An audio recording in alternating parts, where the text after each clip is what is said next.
This is Doug Davis, broker in charge at Crombie Realty, and here with another session of Ask Doug.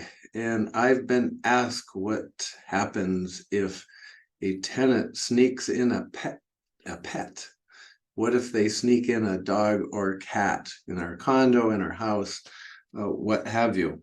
But what do you do? Okay, well, first thing, you have to make sure that the definition of the words you're using is accurate. So is it a pet? Or it could be an emotional support animal, or it could be an assistance animal.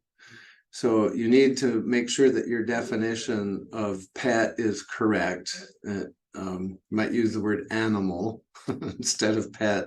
So pet is a category, assistance animal is a category, and a assistance animal is a category. Okay, so assistant animal and emotional support are exempt. They're federally protected, and the tenant may have these animals in the rental with them.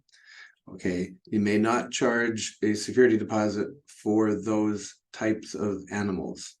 A pet, you can charge an entire month of rent for the pet as well as the humans. So if it's $1,000 a month, you can have $1,000 security deposit for the pet and another $1,000 for the humans.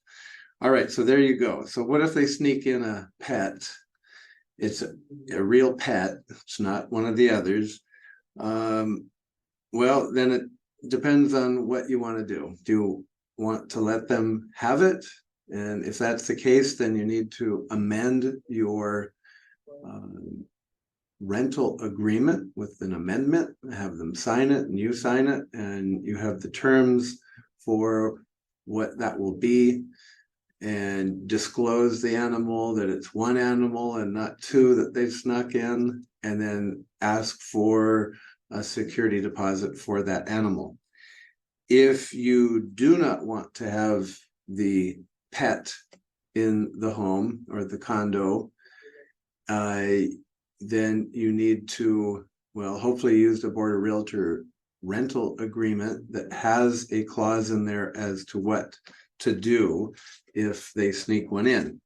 If you're using a rental agreement out of some book that's for all 50 states, it's generic, it probably won't have it. You shouldn't use rental agreements out of books from the library or wherever you might get them. You should use the Board Realtor forms because they're being adjusted to the new laws constantly. So if pets are not allowed, this is what our rental agreement says. Pets are not allowed to occupy or to visit the unit unless the landlord gives tenant prior written approval. If the tenant brings any pet onto the unit without landlord's prior written approval, landlord may fine tenant or terminate this rental.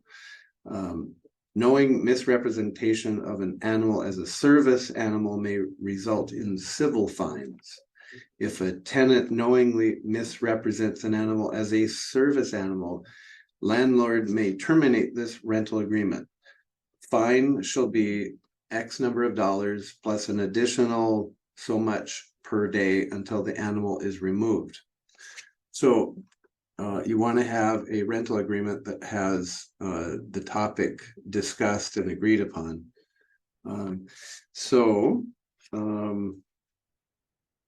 You want to use the board because it has so many protections in it.